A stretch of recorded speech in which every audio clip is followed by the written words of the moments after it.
ડભોઈ તાલુકાના અકોટી પાસે જોખમી વળાંક આવેલો છે। આ વળાંક ઉપર વારંવાર અકસ્માતો થતા રહેતા હોય છે, ત્યારે વહેલી સવારે વધુ એક અકસ્માત સર્જાયો હતો, જેમાં 4 વ્યક્તિઓનો આબાદ બચાવ થયો હતો।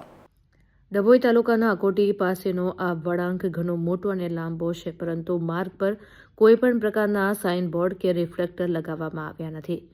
વહેલી સવારે કે રાત્રિના સમયે વળાંક કેટલો લાંબો છે તેનો અંદાજ આવતો નથી। સાઇનબોર્ડ ન હોવાને કારણે ચાલકોને ખ્યાલ નથી આવતો, જેને કારણે વાહન સીધું ડિવાઈડર સાથે અથડાઈ જાય છે।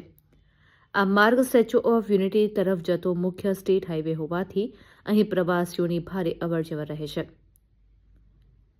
વાહન ચાલકો આક્ષેપ કરી રહ્યા છે કે સ્ટેટ હાઈવેના અધિકારીઓ કોઈ મોટી દુર્ઘટનાની રાહ જોઈ રહ્યા હોય તેમ લાગી રહ્યું છે।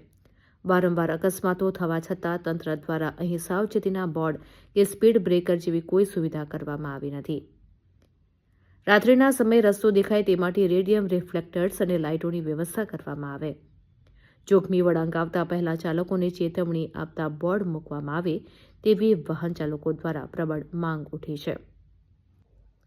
ત્યારે ફરી એકવાર વળાંક પર વહેલી સવારે 2 અલગ-અલગ અકસ્માતો સર્જાયા હતા, જેમાં 4 વ્યક્તિઓનો અકસ્માતમાં આબાદ બચાવ થયો હતો।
अकस्मात कैसे हुआ ये?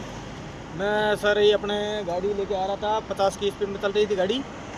उसमें क्या है, वो बोर्ड लगा नहीं है यहाँ पे, और वो थोड़ा वो दिख रहा है अपना एक्टिवा से ऐसे वहाँ पे गाड़ी अनबैलेंस हो गई थी।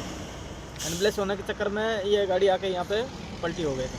तो आपका और लेकिन बोर्ड नहीं लगाया, इसके चक्कर में गवर्नमेंट से मैं विनती करना चाहता हूँ, तो आप थोड़ा सा रिक्वेस्ट करके बोर्ड लगवाइए यहाँ पे। ये टर्निंग है, ऐसा बोर्ड लगना वो चाहिए। बहुत ज़्यादा वो ये अंधा मोड़ है, पूरा अंधा मोड़ है, पूरा टर्निंग है एकदम। आप कहाँ से कहाँ जा रहे मैं थे? राजस्थान मतलब अहमदाबाद से लोड किया था, बेंगलोर जा रहा था। क्या भरा है गाड़ी में? ये जाली का है। किसी को लगा? नहीं लगाएगा कुछ नहीं है सर। आपका नाम? मेरा नाम राकेश।